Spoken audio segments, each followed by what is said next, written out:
Good morning, everyone. I would like to call this session to begin. Welcome to this symposium, which is entitled The Regional Prospective Observational Research in TB, or Report International, Biomarkers of TB and Comorbidities Across Brazil, India, and South Africa. I am Carol Hamilton from FHI 360 and Duke University. I'm the principal investigator leading the Report International Coordinating Center. The session today is moderated by myself and my colleague, Dr. Roxana Rastanji, from the Division of AIDS in NIAID at the U.S. National Institutes of Health. Roxana and her colleague, Sudha Srinivasan, who I will introduce in a moment, lead the report effort from DAIDS. We have an expert, dynamic group of people that I think you'll really enjoy hearing from today to talk to you about a bit about Report International, some of the early work we're doing, and some of the science that we hope will come from our endeavor. Our plan today is to have each speaker speak for 15 to 20 minutes. We plan on taking questions at the end. So if you would please make notes, and then we will take the questions at the end, and we should have time for discussion. We won't have the timer going, so if the speakers see me waving at you, that means it's time to close it off. Let me start by introducing the first speaker, Dr. Sudha Srinivasan. Sudha is a program officer in the TB Clinical Research Branch at the Division of AIDS in the National Institute of Allergy and Infectious Diseases at the NIH.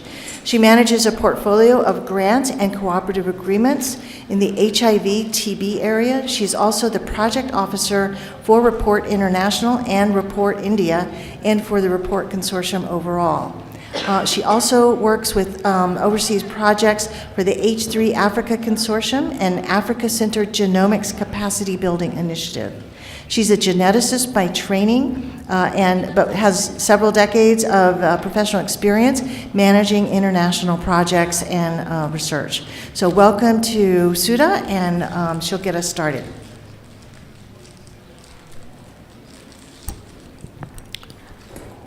Hola, good morning, everyone. I wanted to thank the organizers for giving me this opportunity to present to you a little bit about Report, what Report's vision and goals are, and how it's structured. So as Carol said, I'm at the Division of AIDS at the National Institute of Allergy and Infectious Diseases at the NIH. And Report is funded primarily by our division, with, of course, in partnership with host country governments and other entities.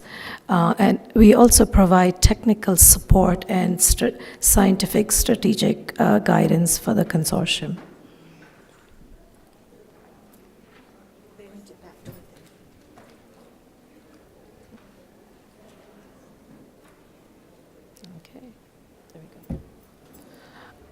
What is Report? So Report is a network of independent regional prospective observational cohorts for TB using common standards. And each Report consortia is independently funded and organized.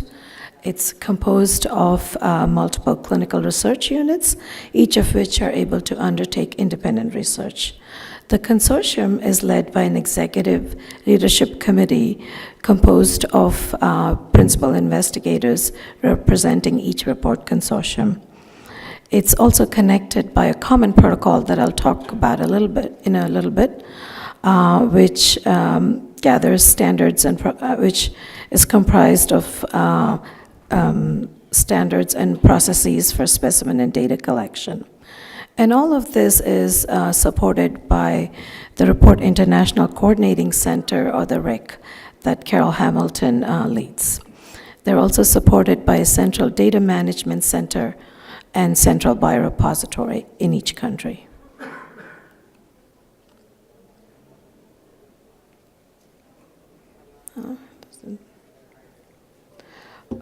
So how did Report come about? there was a need articulated in the TB community about what's needed for improved TB research, and one of which is data and biological specimens from people with well-characterized stages of disease or exposure. And they wanted these samples and data across a time continuum, allowing capture of biological signals which correlate with clinical outcomes, and that these samples and data are collected and stored in a standardized and controlled manner.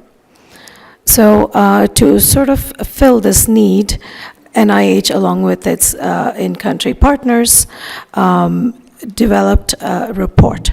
So report addresses these needs by the following ways. It provides a platform to link regionally stored biospecimens with concomitant clinical data for future biomarker and other scientific analyses. It provides standardized specimen and data collection processes at pre-specified time points, and it maximizes research resources by sharing resources. It helps fill research gaps that are not able to be addressed by a single group alone, and it increases opportunities for large research projects that usually can't be undertaken by a single entity.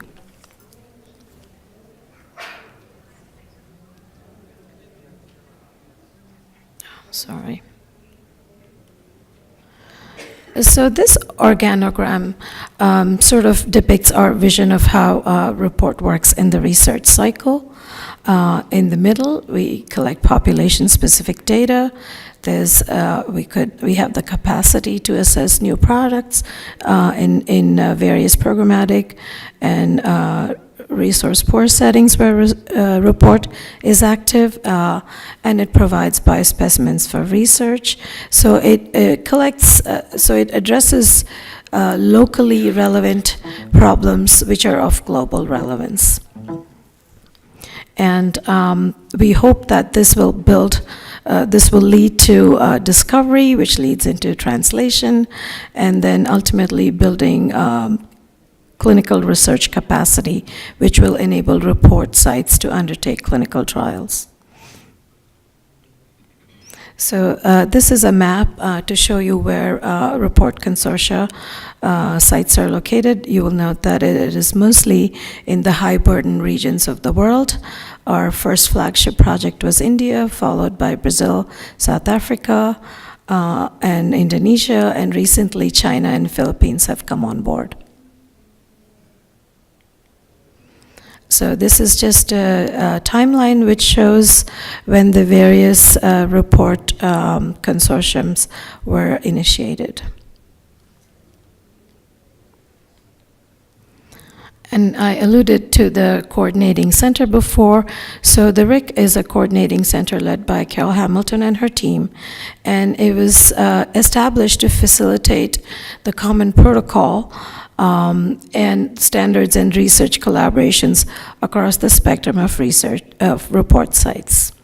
And the common protocol is a protocol which is designed to facilitate sharing and pooled analyses of data and samples by establishing critical standards to allow international collaborative efforts by the various report consortia. So what is the common protocol? It's basically a protocol that provides a platform to link regionally stored biospecimens and clinical data for future biomarker and other research. So you implement collecting samples and specimens at pre-specified time points in a standardized manner. And the outcomes of interest are carefully defined, but the analyses are not pre-specified. We have two types of cohorts in the report common protocol. One is cohort A, which is an active TB cohort, primarily pulmonary TB, and then the other is cohort B, which is household contacts. And all the report sites either participate by collecting, by enrolling participants in both kind of cohorts or one cohort.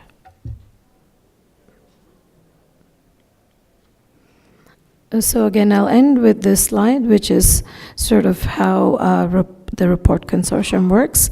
They're all connected by the report common protocol in the center, but they all have layered on top their own research protocols where they address research topics of interest to them, ranging from biomarker research to looking at diabetes and TB, looking at pediatric cohorts, and so forth. So this is how I'll leave it, and I'm happy to take any questions.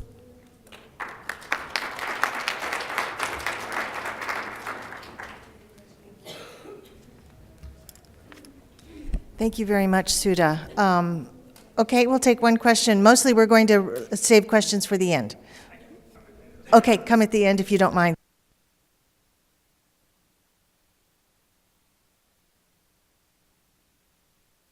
Hello? Thank you. Okay, so thank you very much, Sudha. The rest of our presentations now will talk about work that is based on early report data. Some of the projects that got started were in the context of what we call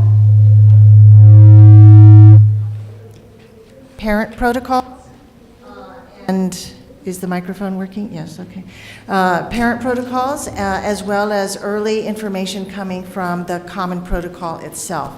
Our speaker now will be Dr. Valeria Rolla. Valeria has been working as an infectious disease specialist caring for HIV-infected individuals since 1986. She is committed to tuberculosis research and clinical work as she's come to understand how important this is for her patients with HIV infection in particular. She's been working with the Red ATB project as coordinator for the TB HIV area of expertise and is consultant for the Brazilian HIV/AIDS department and for the TB program on TB HIV. She works closely with Tim Sterling and the Vanderbilt team leading Report International in Brazil. Thank you, Valeria. Let's see if this one is working, more or less. So, where is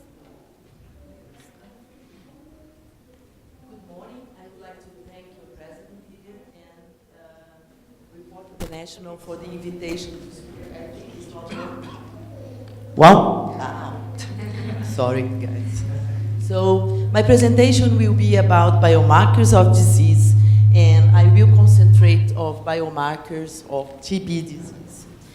So first I would like to give you a definition of biomarker, which is any substance, structure, or process that can be measured in the body of its products and influence or predict the incidence of outcome or disease.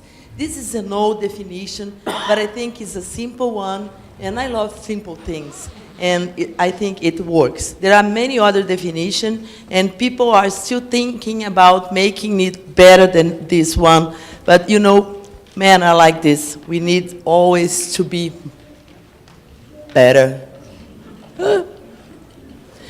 Well, so this is the roadmap of illness. Someone can get infected with MTB after exposure or not. This infection can be derived directly to primary tuberculosis or can be a latent infection and with a duration 4 years and never have TB, or have TB once, we never know when. So this is the gray zone where I think the biomarkers can be developed. And I will concentrate my talk in the disease biomarkers. This figure 1 is a flow chart of the biomarkers for active tuberculosis diagnosis. And we know that we have the validated methods, which is the sputum-based biomarkers. Smear, culture, drug sensibility test, and now we have the expert.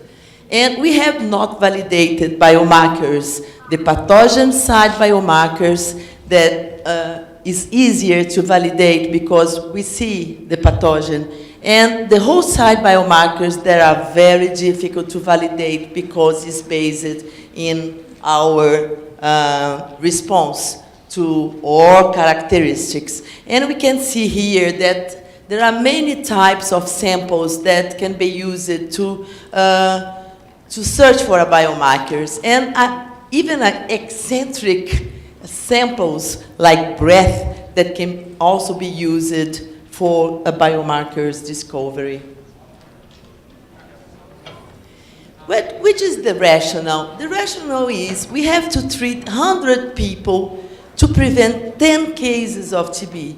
And this is not cost effective at all. We all know. And we have to have a biomarker to give the doctor information which one will be ill. And we will concentrate our therapy in these 10 cases instead of 100 cases.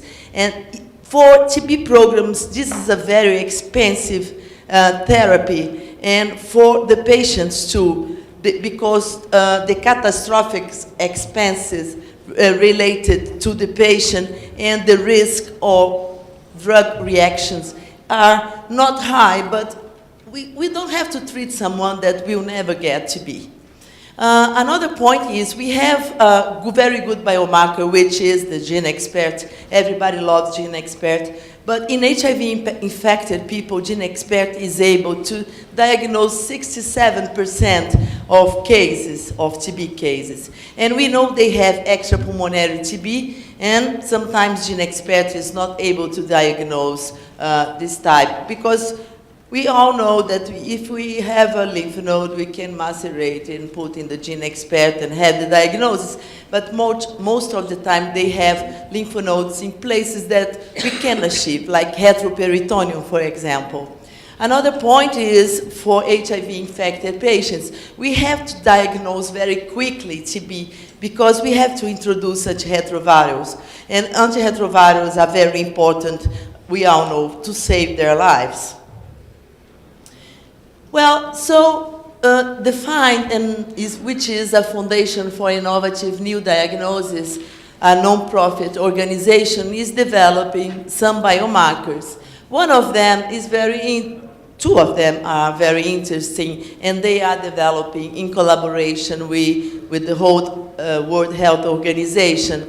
The first one, both are based in blood, and the first one is to diagnose TB. And the second one is a triage to rule out TB.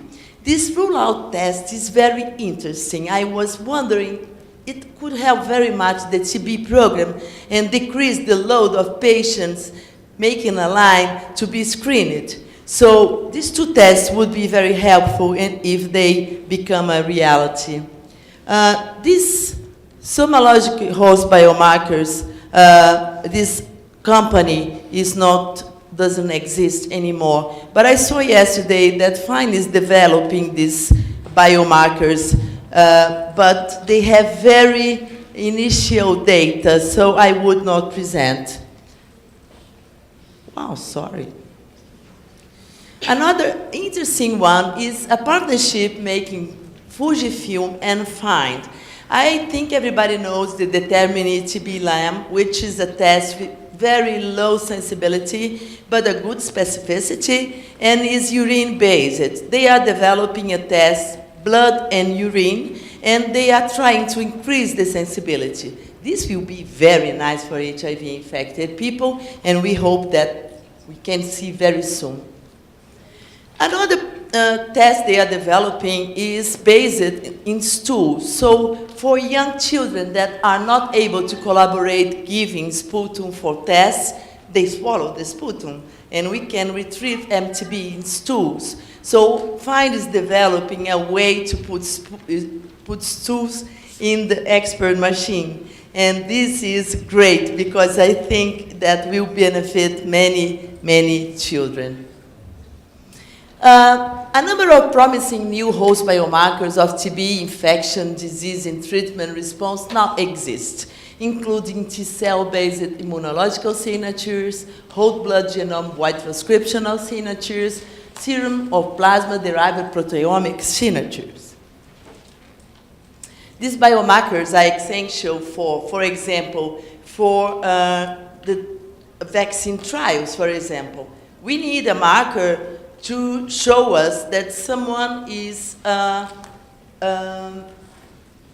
correlate with protection, and we don't have these biomarkers. So trials are in very difficult situation for that reason too. We need also a biomarker for latent TB infection and after therapy. We treat this patient and we don't have any evidence of efficacy of the drug. We have information about inefficacy when someone gets TB after therapy. But this is, you know, a double-blind therapy, I mean, for the doctor and for the patient. We need prognostic markers, and for example, we need to know who is going to have a relapse, and we don't have any marker to tell us about that. And a progression from latent TB infection to disease is another point that's very interesting for a clinician like me and some of you. Anyway, follow-up for assessment of the final outcome is necessary for all of them. Validation of any new marker must use appropriately cohort, longitudinal cohort studies with very well-defined endpoints to be really a good design. So this is the roadmap of TB therapy. We know here is the baseline when we make the diagnosis of TB, and after we have the end of intensive phase of therapy, and we would like to know in this end of intensive phase who is going to have bad outcomes like failure, relapse. And we don't want to wait for the end of the therapy to see the patient not responding, or to think they are cured, and to say to the patient, okay, we will stop your therapy, you are cured, and after they come again because he faced a relapse. So we need, in each point of the therapy, we would like to have a biomarker to help us to make a very good treatment. So here is the design of Report Brazil, in which we have the cohort A, which is patients with a positive culture, and cohort B, which are contacts of the cohort A patients. And we have infected and not infected patients in cohort B. And we define infection by quantiferon. And this is the time points of collection. Baseline, month 2 to cohort A, and month 6 to both cohort, which is month 6 or end of therapy. And we follow this patient for 18 months for relapse, searching for relapse, death, and recurrence in cohort A, and for active TB in cohort B. Let's go ahead. Those are the samples we collect in cohort A and cohort B. So we have several types of possibility to collaborate with many different studies with this type of samples.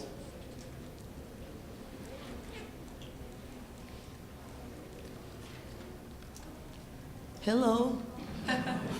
Well, let's go. So we are collaborating now with many researchers, and we make a collaboration with people from Uganda who developed a biomarker of disease among HIV-infected people, which is very interesting for us. All of them have CD4 counts below 100.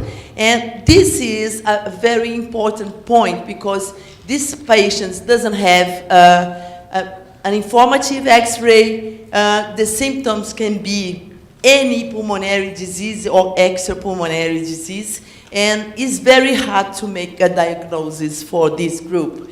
And we are making this collaboration, and we want to validate this biomarker.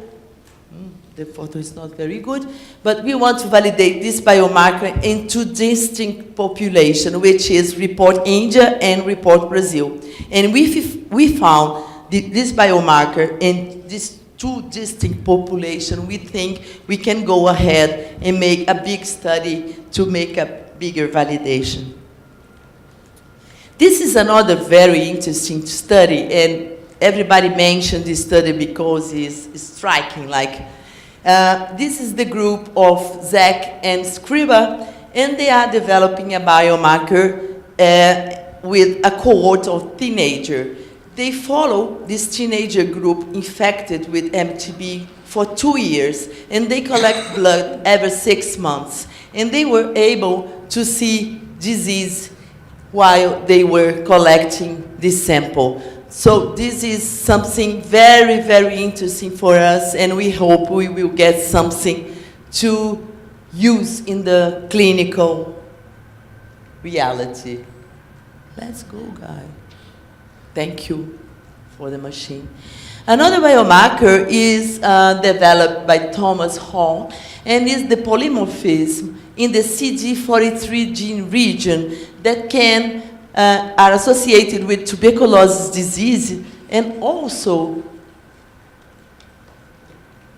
with mortality. So this is a wonderful biomarkers that can be used, we can use all during a therapy. And they search for distinct things. Another biomarker is being developed by the group of Giotti, and they stimulated PBMC with the MTB cell wall antigens and a pool of peptides specific of MTB.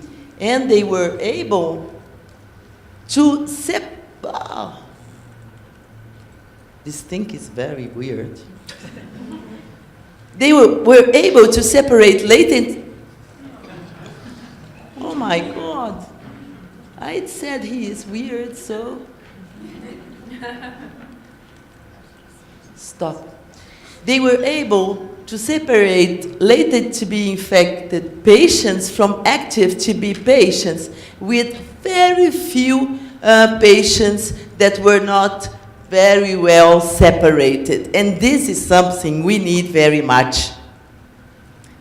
Another biomarker is being developed by David Allen, and this is not a host biomarker, but a pathogen biomarker, because it's based in the growth of attenuated drug-resistant mutants during the pressure of therapy. So this could be a marker of treatment failure, but also a marker of relapse. So we have different biomarkers, and there are much more than this. I just presented some because they are partners and because I have 15 minutes to present this section. And to finish, my conclusions are progress have been made in the identification of new biomarkers of active tuberculosis. The report networks is an ideal scenario to conduct cohort and other collaborative studies and address the validation of potential biomarkers of active TB, as well as other biomarkers of interest. I would like to thank Gerald Elner, Tim Sterling, and Bruno Andrade to help me. They revised my slides, and I am very thankful. And I would like to thank Report International for putting this section together and for inviting me to present this biomarker presentation. Thank you.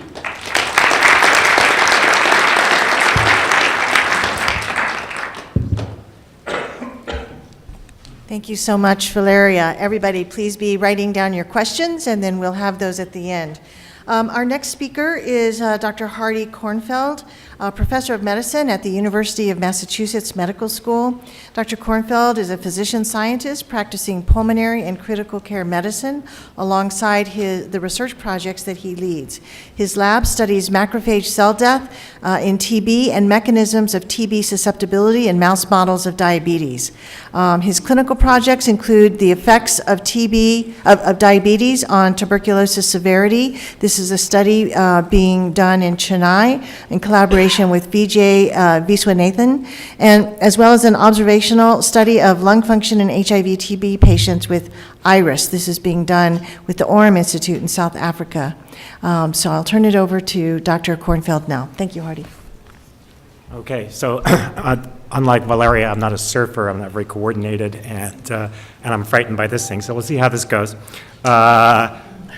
Okay, so diabetic immunopathy and TB, I think it's now generally understood by this audience that there's an adverse interaction between these two globally significant communicable and non-communicable diseases.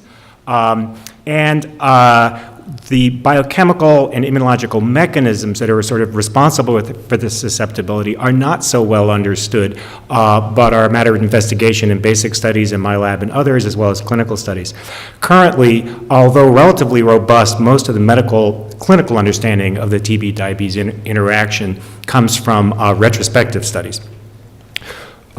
So by way of background, I'd just say that my lab discovered in diabetic mice with TB that one of the key immunologic mechanisms of susceptibility is a delayed response to the initial infection of alveolar macrophages by inhaled bacteria. So this is the lungs of diabetic mice on the right and non-diabetic mice on the left 2 weeks after infection, and you can see that this innate response is proceeding much more rapidly in the non-diabetic control.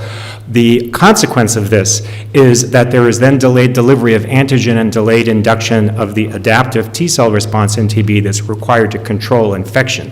So during the earliest phase of TB, before anyone shows up on a human level for clinical, with clinical symptoms of TB, the bacteria is allowed to increase logarithmically, about 10 times higher bacterial load in the non-diabetic host. Once the immune response gets going, it's able to control a bacterial replication, but it's actually robust, it's excessive, it's sort of hyperinflammatory. And we have, at least from the mouse model, evidence of linkage to known biochemical pathways of diabetic complications, particularly the receptor for advanced glycation end products. So, okay, so with funding from the Indian Department of Biotechnology, the NIH, and under the umbrella of Report India, my partner and I, Dr. Vijay Viswanathan, are leading the parent protocol of the EDOT study, which is effective diabetes on tuberculosis severity in TB.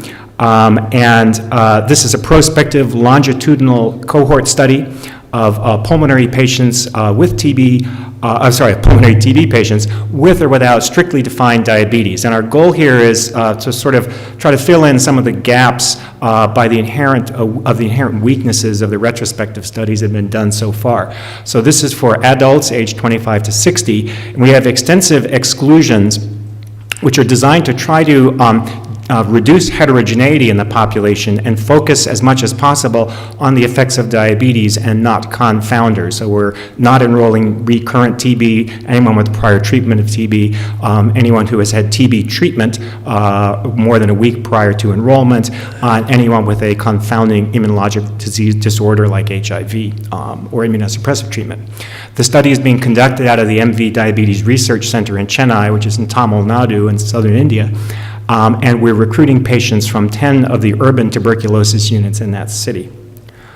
So the study flow is that new smear-positive adults are identified. Many are excluded because of our stringency.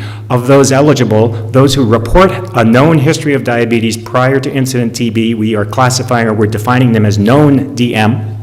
And the rest undergo oral glucose tolerance test and then are classified as having normal glucose tolerance, impaired glucose tolerance or prediabetes, or diabetes, in which case for study purposes we're calling them new DM. And the reasons for that distinction will become clear momentarily. But first I just show this is some of the prevalence data from an interim analysis we performed last year when we had about half of our target accrual. And so on our screening in this population we identified that 54% of these people had diabetes. 21% were pre-diabetic, and only 25% were normal glycemic. So southern India, like some other parts of the world, including Mexico and the Pacific Islands, is really one of the hot spots of the TB-diabetes interaction. So these two plots show the distribution of hemoglobin A1C between new and known diabetic cases, and this is also from our interim analysis. So on the top plot, we're looking at the known diabetic cases as the dashed lines. the new diabetics as the solid line. And you can see that while there is substantial overlap in this at this baseline A1C, there's also quite a distinct difference. There's two populations, there's two peaks here, and it suggests that there may be heterogeneity in the overall TB diabetic population, and that these two subgroups may have a somewhat different interaction between dysglycemia and TB, and that's one of the things that we hope to explore as the EDOT study goes on. The bottom plot shows the distribution of A1C after the intensive phase of TB treatment. And in both diabetic subgroups, the hemoglobin A1C drops with treatment, but it falls about twice as much in the newly diagnosed diabetic patients as in the known diabetic patients, dropping by a full 1% of A1C, which is a biologically very significant difference. With that drop, we're also revealing that within the newly diagnosed group, there are some outliers with very high A1Cs, and presumably these were people who, at enrollment, were unaware that they had relatively severe diabetes, presumably for years preceding incident TB. Also of interest in here, the normal glycemic population had a significant drop in A1C with TB treatment. So this data, I think, pretty strongly suggests that there is an effect of tuberculosis to increase either or both insulin resistance or decrease insulin production. That is at least partially, if not totally, reversible, at least in some people. Okay, here we go. There we go. Okay, so this is Luminex data from plasma analytes from our EDOTS cohort at enrollment. This is data from 30 known diabetes TB patients, 30 TB patients without diabetes, and then controls, which are people who do not have TB and either have diabetes or who are healthy controls. And sort of the key finding here is that in this first cluster, with high expression of nearly all the cytokines and growth factors studied, this cluster contains 100% of all the TB diabetes cases. It also contains about 30% of the TB cases without diabetes, and it happens to be those 30% are the more severe of those TB patients in the non-diabetic group. The middle cluster contains the rest of all the TB patients without diabetes, and interestingly, all the diabetic controls without TB. Save one, who is in this third cluster, which is all of our healthy controls and the one non-TB diabetic case. We also see in this population increased levels of antimicrobial peptides, increased levels of matrix metalloproteinases in the TB diabetes subgroup.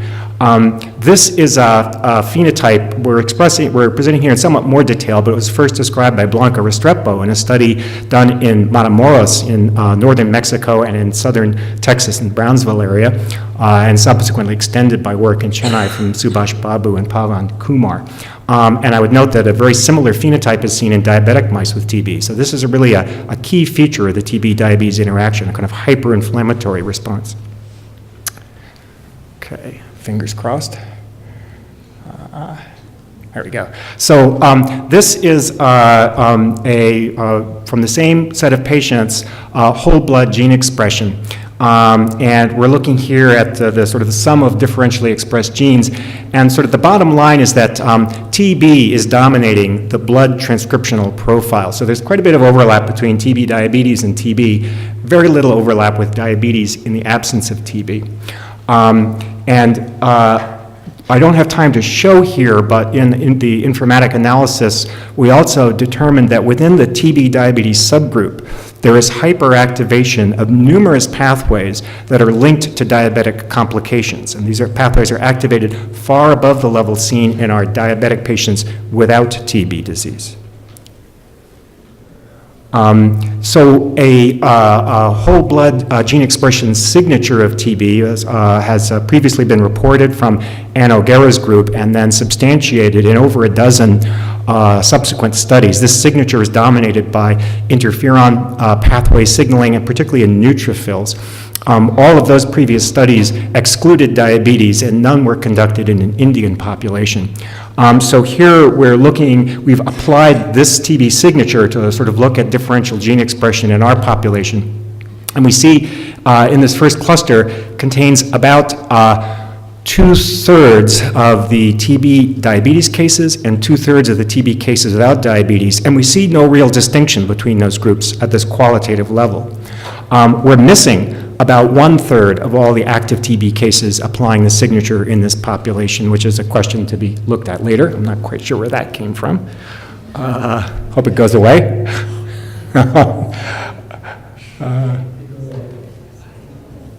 Thank you.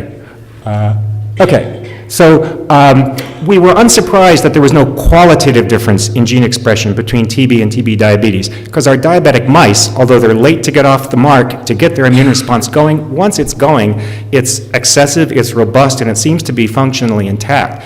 So, it didn't surprise us that there's no qualitative difference. We were expecting a quantitative difference in gene expression between diabetic and non-diabetic TB, and we didn't see that here. This is only one study. We have more underway, but this is looking at the molecular degree of perturbation, which is basically sort of a number that reflects the overall difference in a gene expression, differentially expressed genes between a healthy control group. And we can see that there's heterogeneity in this MDP in all of the subgroups tested, even our healthy controls, which is a bit of a problem. But we were at least gratified to see that the MDP, which is basically a marker, an expensive biomarker of hyperinflammation, is positively correlated with hemoglobin A1C, positively correlated with neutrophil count, and positively correlated with a radiographic severity score. Two interesting negative correlations were seen. One was with BMI, and this supports the notion that high BMI is protective in TB in non-diabetic obesity, in contrast to diabetic obesity. Another potentially interesting finding was a negative correlation with HDL cholesterol, which is a cholesterol subfraction with anti-inflammatory function and could have some mechanistic link in the hyperinflammatory phenotype of TB diabetes. And finally, a Bayesian network analysis with 1,000 bootstraps, this done by Bruno Andrade and Hildur Nikaya, something I couldn't possibly do myself, identifies neutrophils as lying at the nexus of the connection of clinical markers between diabetes and TB. So neutrophilic inflammation is really a central characteristic. So in summary then, diabetic susceptibility in TB, from our mouse data anyways, is linked to a very early event in the host-pathogen interaction, one that's not amenable to clinical study and sort of really highlights the need to sort of match clinical and basic investigation for at least some questions. There is a hyperinflammatory host environment in diabetics with TB, which may have implications for the ability to clear infection and for tissue injury following treatment of infection. We believe that this immunopathy is driven by the same biochemical pathways that drive other diabetic complications, and the good news there is that there's a robust pipeline of drugs being developed to treat and prevent diabetic complications. And finally, we have evidence that TB is not only driving diabetic complications, but also driving dysglycemia, because when we treat active TB disease, HbA1c falls. So this really sort of completes the loop to define a syndemic interaction between TB and diabetes, just as there is between TB and HIV. And finally, I'll just say that in sort of our next steps, we will, with this in the EDOT study, we are monitoring patients and collecting samples monthly during TB treatment, and then following for 1 year after TB treatment completion. And when we have the full data set, we'll be able to comment on whether or not resolution of inflammation is impaired in diabetic TB. We have some pilot evidence suggests it is. We'll be interested in recurrence, and we'll be able to identify those recurrent cases versus non-recurrent cases, possibly identifying some biomarkers of utility, perhaps with help from malaria and that team. As a lung doctor, I'm particularly interested in pulmonary impairment after TB diabetes, and we have a little bit of data that's actually published, but I'm waiting for the final analysis to see, but our pilot data suggests that the resolution of radiographic severity after treatment is happening to a lesser degree in the diabetic patients versus non-diabetic. Our data suggests, with the new diabetic patients after treatment having A1Cs that fall, into the sort of the pre-diabetes or even normal glycemic range, this raises the question whether pre-diabetes is an independent risk factor for TB. possibly for TB severity, but also to become sick with TB. And that has huge implications because it could just about double the at-risk and attributable global populations. So we're looking at that in a pilot EPOTS study that's sort of nested within the EDOT study, but we really need full funding to get a robust study of that underway. And finally, I think our data suggests that the diabetic population with TB may be particularly one to particularly benefit from host-directed therapies, and also to be a really productive group in which to study host-directed therapies, because we have sort of bigger differences in inflammatory markers that may be tracked during treatment. And with that, I'd just like to thank everyone involved from my lab and collaborators at UMass, Vijay in Chennai at the Diabetes Center and his team, Subhash Babu and Pavan Kumar at the ICER in NERT, Shiva Kumar is a microbiologist at NIRT who's working with our study, Dr. Lavanya, who is directing the TB clinics through the Chennai Corporation, and my other international collaborators. Thank you.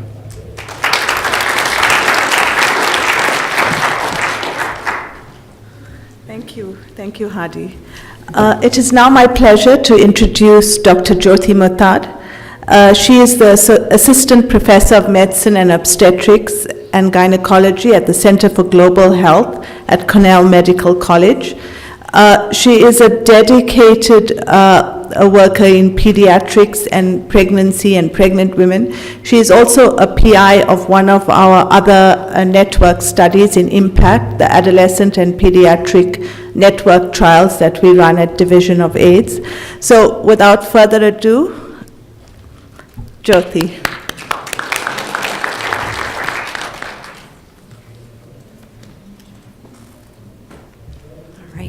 Thank you for such a kind introduction.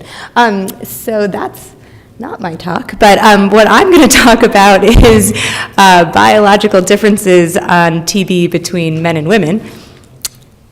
So maybe we'll get that one up soon.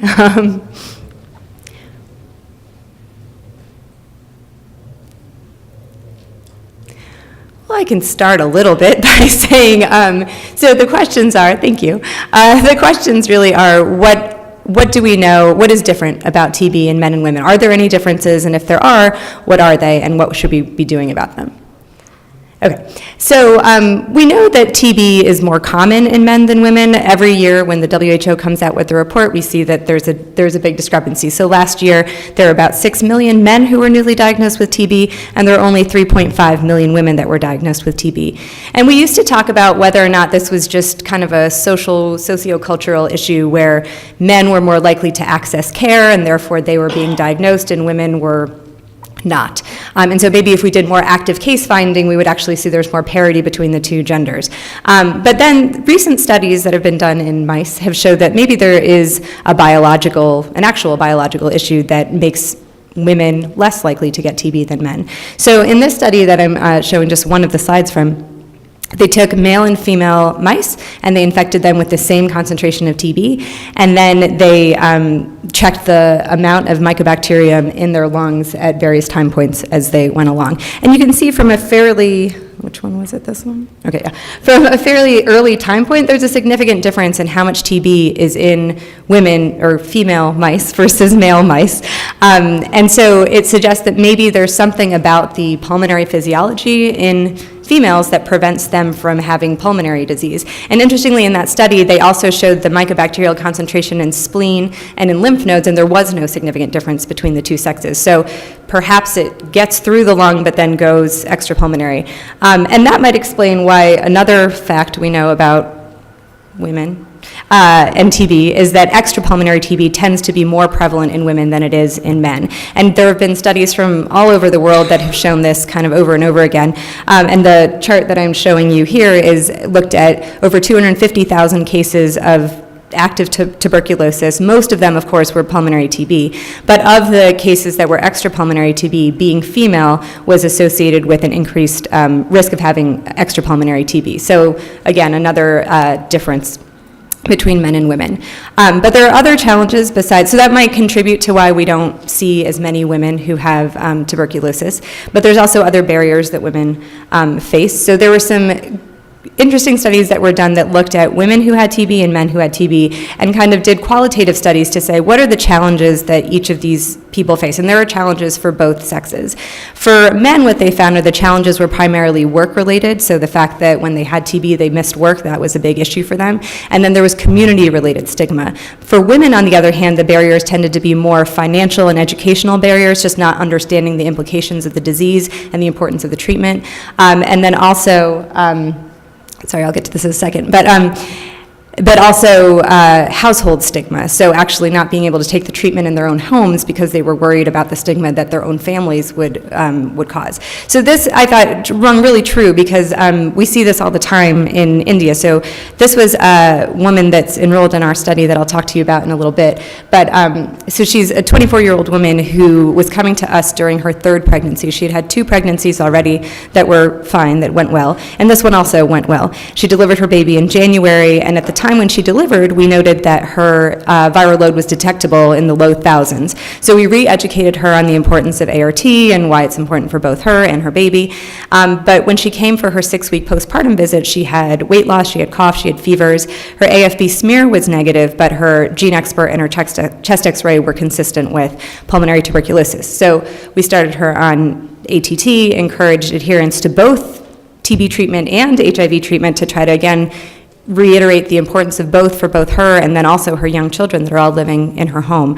But 2 weeks later, we called her back in to see how she was doing, and she was hypotensive, she was still having weight loss, still having cough, and it turns out she was not adherent to either the TB treatment or the HIV treatment. So we know when we treat patients, diagnosis is part of it and initiation of treatment is part of it, but in order to make these people better, there's more that we need to do. So to understand her social history, so those are her educational barriers. Then for her social history, her husband is a security guard, which will be an issue later on. He is HIV negative, but his family is unaware that she is HIV positive. So that's part of why she wasn't taking her TB treatment or her HIV treatment, because she didn't want to be seen taking those treatments at home. And how this all played out in her clinical course is that we thought that she needed to be admitted, and her family was initially refusing to have her be admitted because they were concerned that her husband would lose her job because there's 2 other small kids, right? So if she gets admitted to the hospital, who's going to take care of those children when he goes to work? And then if they have to leave the kids with his family, then the family would know that she was sick. So eventually we had convinced them to admit her, but the husband does end up losing his job. And then they ended up having to move to Mumbai after she did well in the hospital, which is great. And then they ended up moving to an entirely different city. And then she, we are still doing follow-ups with her, and she's since relapsed and now is on category 2 treatment for TB. So all of these issues, these barriers that we talk about, the educational barriers, the household stigma, the work barrier that was an issue for her husband but really spilled over into her own clinical care, are issues that we need to talk about more and address more when we're trying to treat these patients. So I started by telling you about how we know that men have more TB than women, but there's always exceptions to the rule. So that's not true everywhere. The first panel that I'm showing you here is in Afghanistan, and you can see this is the female to male ratio. So all these numbers that are greater than 1 are where women are being diagnosed with TB at a much higher rate than men, really throughout the entire lifetime. In Pakistan, which is, a neighbor to Afghanistan, you can see that overall, men and women are diagnosed with TB at the same rate, and this is pulmonary TB. But there are certain age groups where women tend to have more active TB disease than men do. And it's notable that both in the Afghani group and sorry, that went too fast. And in the Pakistani group, that it's this age group of 15 to 45 that seems to be the time when women are most likely to get tuberculosis. So what is happening with women who are 15 to 45? Well, if we look at the data from India, you can see we don't have the issue in India where there are more women than men having disease. There are clearly, the men are represented by the white bars, and you can clearly see there are more men who have tuberculosis in India. But if you focus just on the gray bars, which are the female disease, you can see again that the women between 15 and 45, that's the peak time when women have disease. And in India, it's about 75% of women are diagnosed with TB in this age group between 15 and 45. And you can see it in sub-Saharan Africa and Eastern Mediterranean regions. It's pretty consistently seen. So what are their risk factors? So if we look in general, oops, did I go too far? Okay. Risk factors for TB. Obviously, untreated HIV is a major issue, but in India, HIV is actually not as much of an issue. It's a pretty low prevalence area for HIV.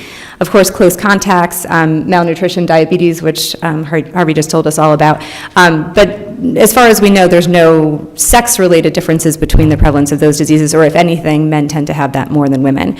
Same true of alcohol and smoking. That tends to be more of an issue in our male populations rather than our female populations.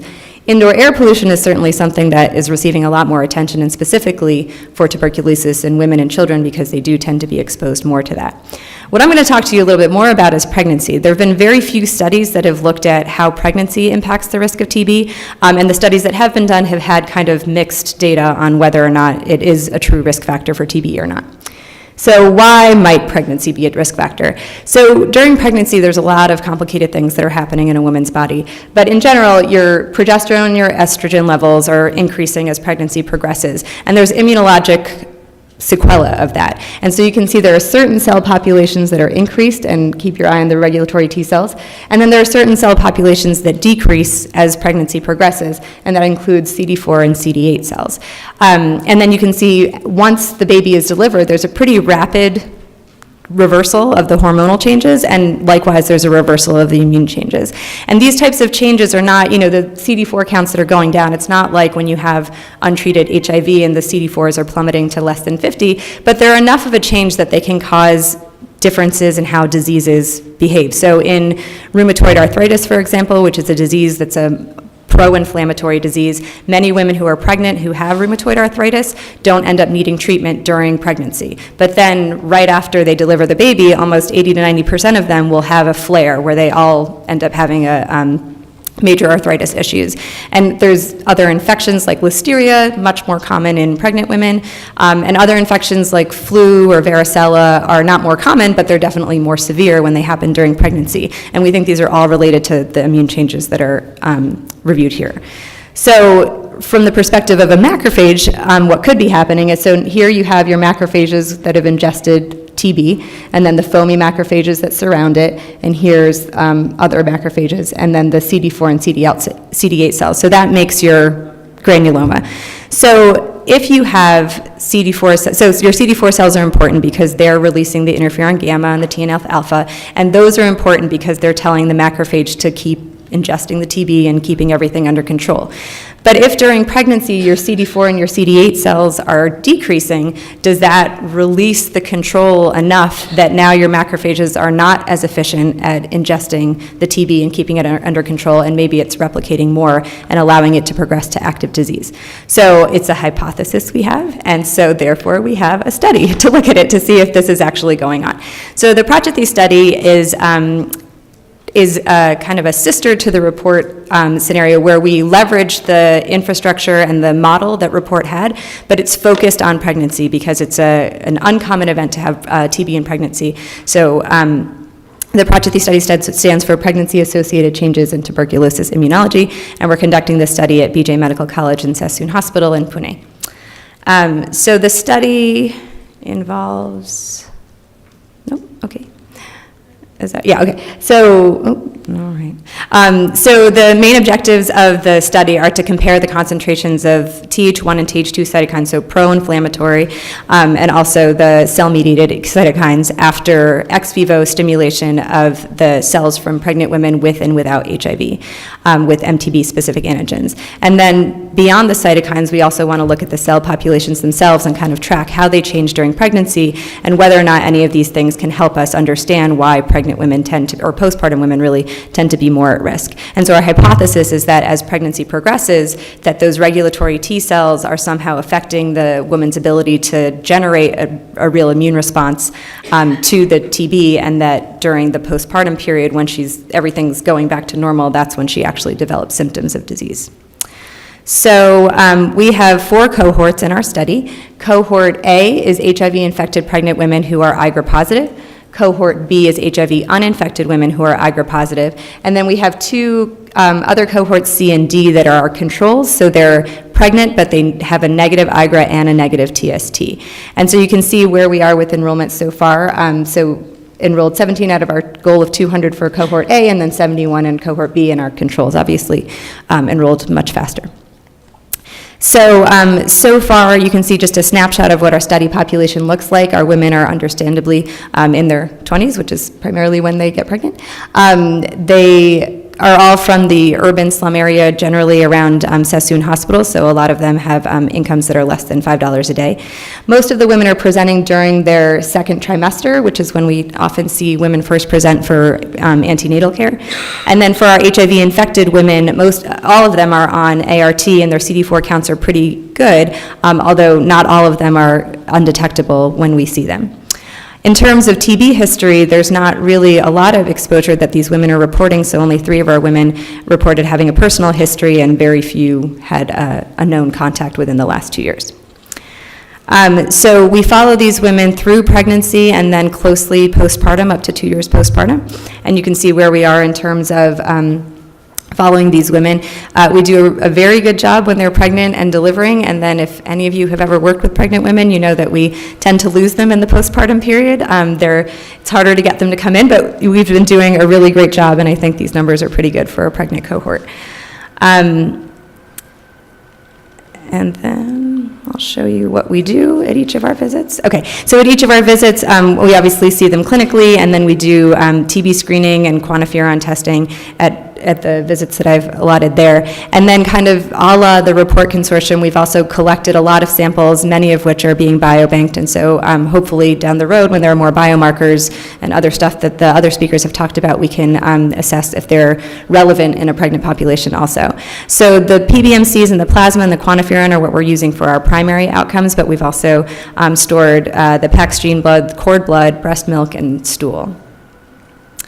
So just some preliminary results. Again, our cohort is pretty young, but just wanted to show you some of the stuff that we found that's interesting. So as I mentioned in cohort A and B, the requirement is that you had to be IGRA positive in order to be enrolled. So you can see in both our HIV positive cohort and our HIV negative cohort, during antenatal clinic, which is the purple bars, they all had a positive IGRA. But when we repeat the test at labor and delivery, the HIV positive women, only 43% of them have a positive IGRA, and only 68% of the HIV negative women have a positive IGRA. So these are in the same women that we just repeat testing, and you can see that there's a drop-off in the number of women who have a positive test. And if you look at the quantitative interferon gamma, each of these lines represents each of the women, but the dark red line represents the median. So the 2 points I'm trying to make with these slides is really that, in general, you can see HIV-positive women with a positive IGRA are producing much less interferon gamma than HIV-negative women, but also that both of them seem to experience a decrease in the amount of interferon gamma that they produce as their pregnancy progresses closer to delivery. So we have a lot more studies planned and a lot more data that we'll hopefully have next year at this time. So we're looking at the other cytokines, so Th2 cytokines, Treg cytokines. We're planning to do the flow cytometry, including a PBMC sub-study, where we sampled women once a week for the first 6 weeks postpartum, as we suspect all these changes that happen pretty quickly. So we did a sub-study of that, and that analysis is ongoing. We also want to look at cytokine, PBMC, and transcriptive analysis of some of our subpopulations. Harvey just told us a whole lot about diabetes. There's been not a lot of work done on gestational diabetes and TB risk, and so we hope to have enough people who have that we can make some comment on that. We've also had 5 women so far who've developed active TB, all in the immediate postpartum period, 3 from the HIV-infected cohort and 2 from the HIV-uninfected cohort. So again, looking at some of these biomarkers that predict disease or progression will be interesting for our cohort as well. We're enrolling a non-pregnant cohort. We're also looking at gut microbiome and also transfer of TB antibodies and breast milk. So a lot of stuff, hopefully, that'll be coming out in the next couple of years, specifically with maternal and child TB pathogenesis. So thank you very much. Before I just acknowledgement, everyone. So all of our team in BJ, and then some of the familiar names you've seen at NERT and ICER from the Chennai team, some of my colleagues at Cornell, and then, of course, Report India and all of our funders. Okay, thank you.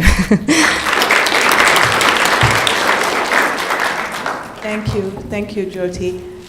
There are plenty seats up front, so for those standing at the back, if you'd like to sit, please come down while I introduce the next speaker.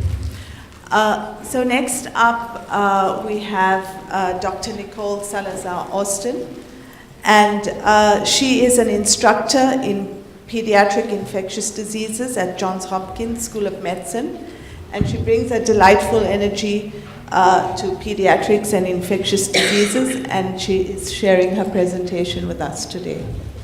Welcome. Thank you. And thank you for the invitation to speak today.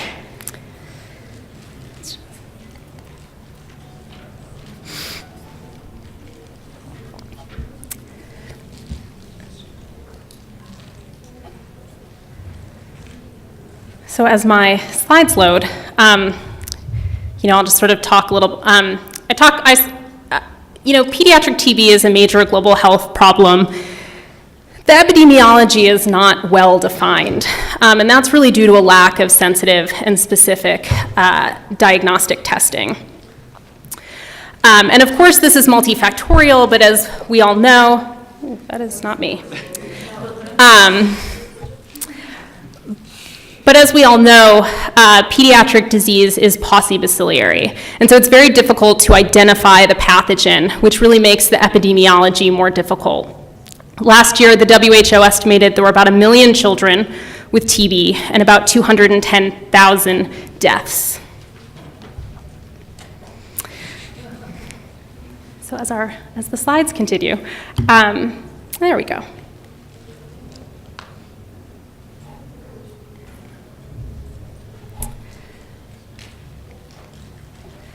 And so our public health approach has largely sort of included focusing on TB prevention in high-risk household contacts, which include all children under 5. But despite decades of recommendation, the WHO estimated last year that only about 87,000 of the 1.2 million household contacts under 5 received preventive therapy. And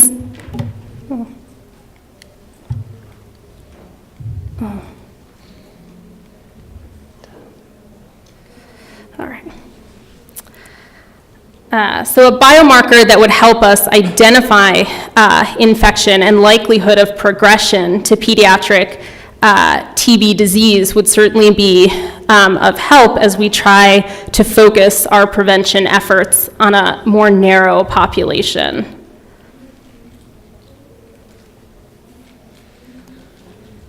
I'm trying to go back, but it just keeps going forward and then back.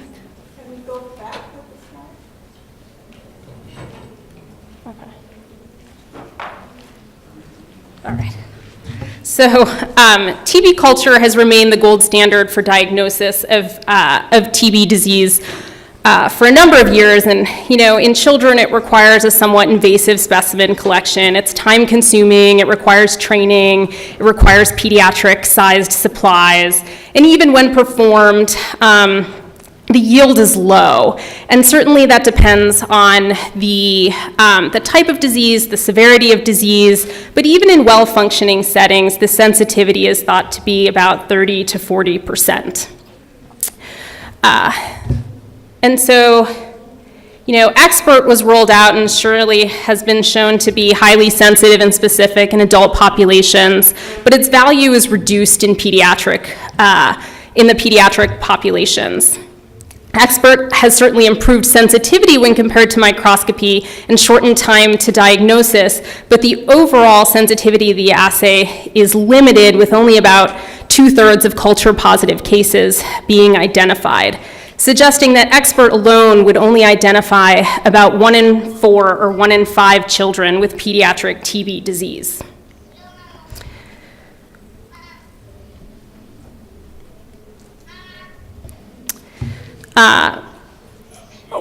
The collection of multiple specimens certainly increases the yield of pediatric TB in children, including Expert and including different specimen types. And this strategy takes time, it takes resources which are often constrained, specialized equipment may be necessary, optimal collection techniques are not yet standardized, and some of these, like stool, are not necessarily known to be acceptable to be collected by caregivers. And so in the short term, these alternative specimens can moderately improve diagnosis. But I think in the long run, we're not going to be able to overcome many of these challenges as the sensitivity continues to remain low.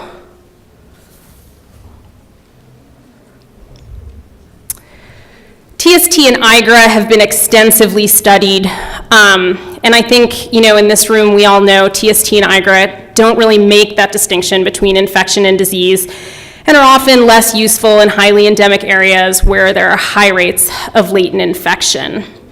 And so in children, this really, at this point, leaves us with a clinical diagnosis.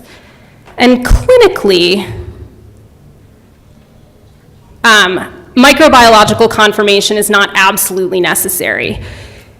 But defining, the clinical spectrum of disease is difficult. There are very nonspecific signs and symptoms. And those signs and symptoms vary by age, by type of disease, remembering that 20 to 30% of pediatric disease is extrapulmonary, and by the type of intrathoracic disease. Together, this leads to either underdiagnosis with resulting morbidity and mortality, or overdiagnosis, which can be challenging when evaluating new diagnoses. There's also a significant amount of clinical overlap with pneumonia, with HIV-related lung disease, with malnutrition, meningitis, and malaria. And while this diagnostic uncertainty certainly complicates the evaluation of potential diagnostics, it also highlights the urgent need for improved diagnostics in this population.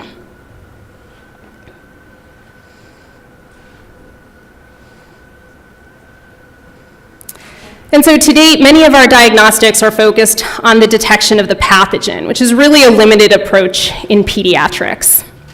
Detection of the host response beyond IGRA and TST have become more of the focus. And there are a couple of different approaches to how this can be done. There are the sort of black box omics approaches and the sort of more hypothesis-driven approaches. I'm trying to think. And so validation of biomarkers in children with negative culture is challenging and require a rigorous and standardized approach. And so we need well-characterized longitudinal cohorts of cases and controls that include a wide range of ages and clinical presentations that span pulmonary and extrapulmonary disease, latent and active disease, that include cases found from both passive case finding, where sick children present through IMCI programs, but also active case findings, where fairly healthy children may be presenting with more subtle disease. And the cohorts also need to be of sufficient size, right? So we're only expecting about a third of children to have culture-positive disease. And we're often evaluating the biomarkers in those populations and then assessing in clinically diagnosed cases.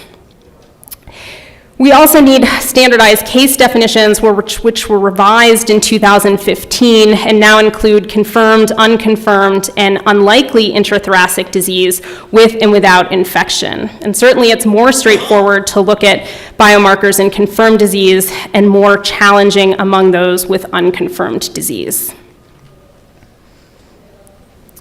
We also need to consider specimen collection. So standardized specimen collection, processing, and storage procedures are all essential. Thinking about the ease of attainability in small children of the sample is important, as well as pragmatic assessments of those sample techniques, assessing feasibility, acceptability, and cost effectiveness of those techniques. Low sample volumes are a problem in children with a limited number of investigations per clinically characterized case, as are recruitment of controls when we think about doing somewhat invasive procedures on children with very low risk or no risk of TB.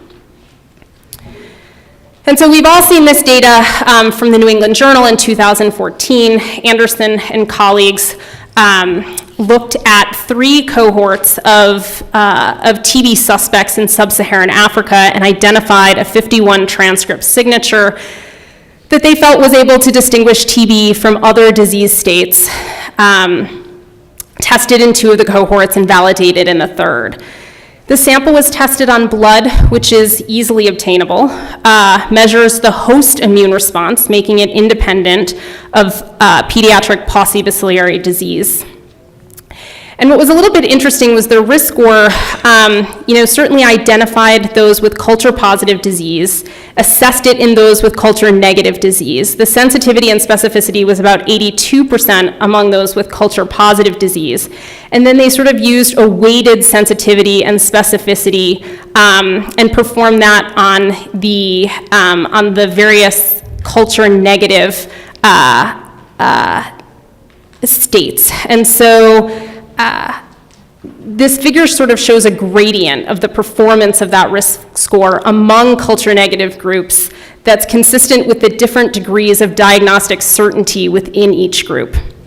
It certainly implies a lot of overdiagnosis that clearly affect efficacy estimates, but it also represents one method to assess efficacy among unconfirmed diagnoses. It shows a lot of promise that there are non-microbiological biomarkers. The sensitivity and specificity here are probably not sufficient to sort of move forward, but really give us a lot of information about some of these transcriptomic approaches that at this point we're fairly sort of black box what's out there that we can use to sort of create more targeted approaches in the future.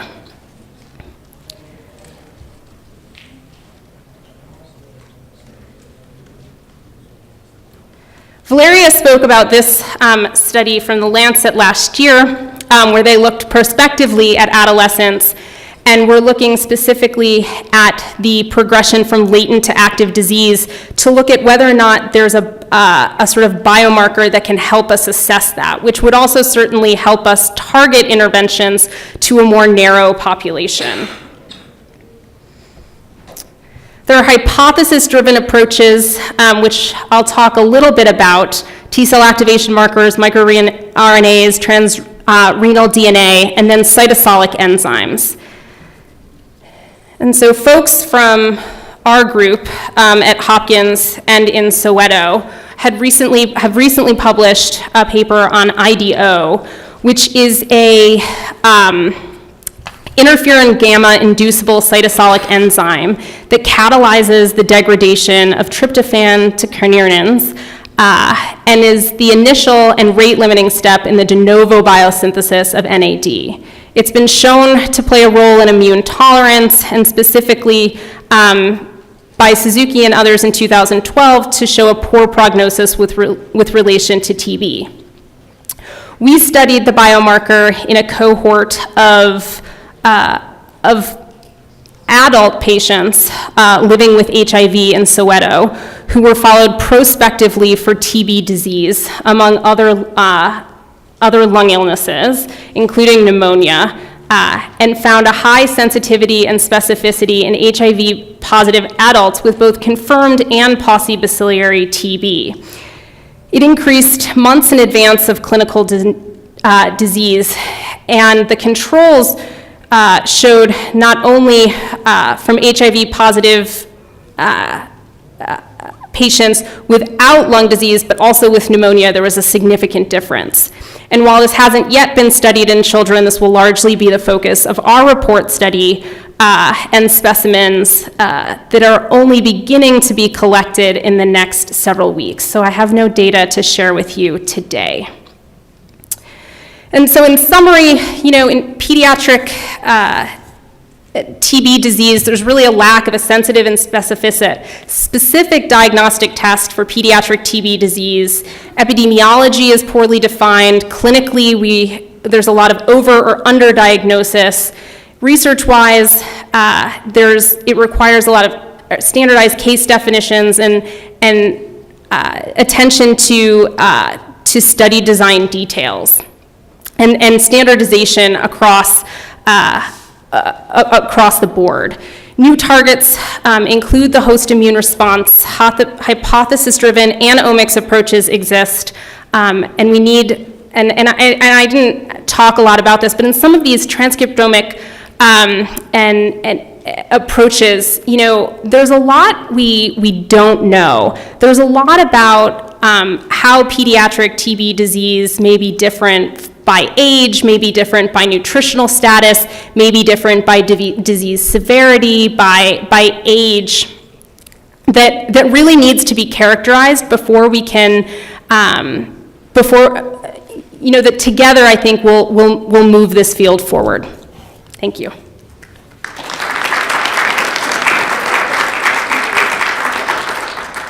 Thank you, Nicole. So we will open the session up to questions now. I'm wondering if the four speakers, the five speakers would come after me. So that would be with your chair. With your chair, then I will have four up here. So if there are questions, if you would come to that central mic, we'd appreciate that. And,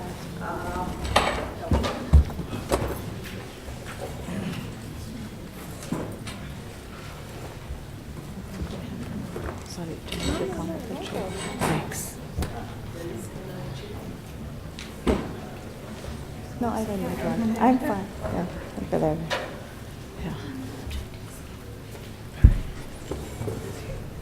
Hi, Yao, please. Hi. Yeah.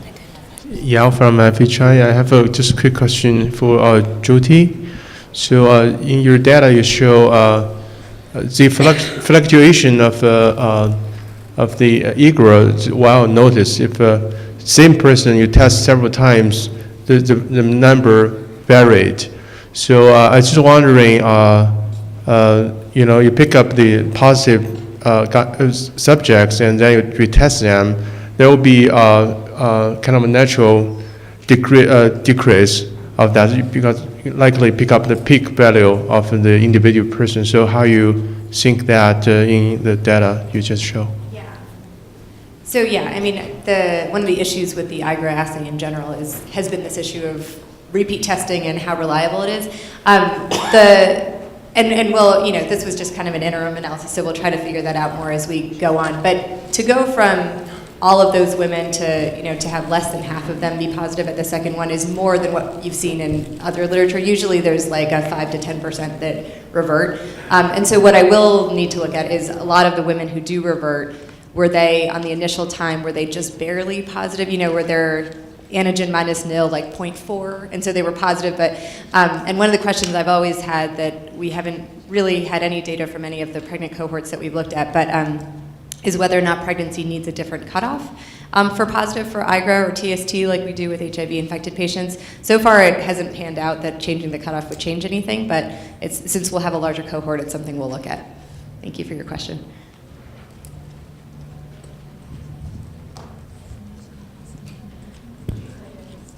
I am Dr. Anita Basavraj. I am from government setup in Maharashtra, India. My question is for Valeria. Actually, everybody's presentation was very nice. And I have a specific question. Everybody has talked about a very high-tech diagnostic laboratory biomarkers. So are there any basic clinical biomarkers, especially in small centers where investigations high-tech are not available? Are there such clinical biomarkers available which we can study? Well, I have been working very hard since my whole life searching for a good biomarker to be used in clinic.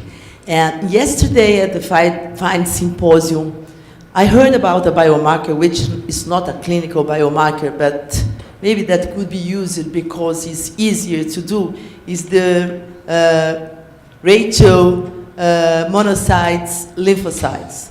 So I heard that yesterday, and I was telling Annette Strajman, which is my friend, I will see that because it's so easy to do and maybe we can use it.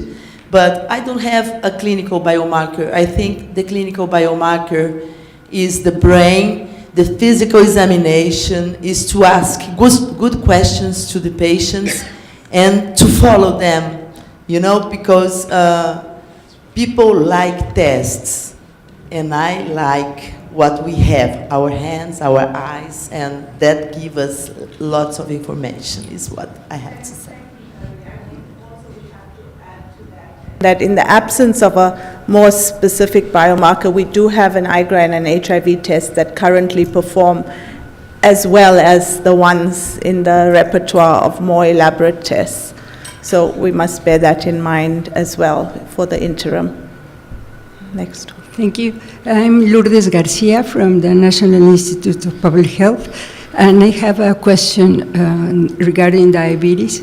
I would like to know your comments on treatment of latent TB among patients with diabetes, and if you think there would be a marker to identify those at greater risk besides people who have been in contact, who are very well known as patients at risk.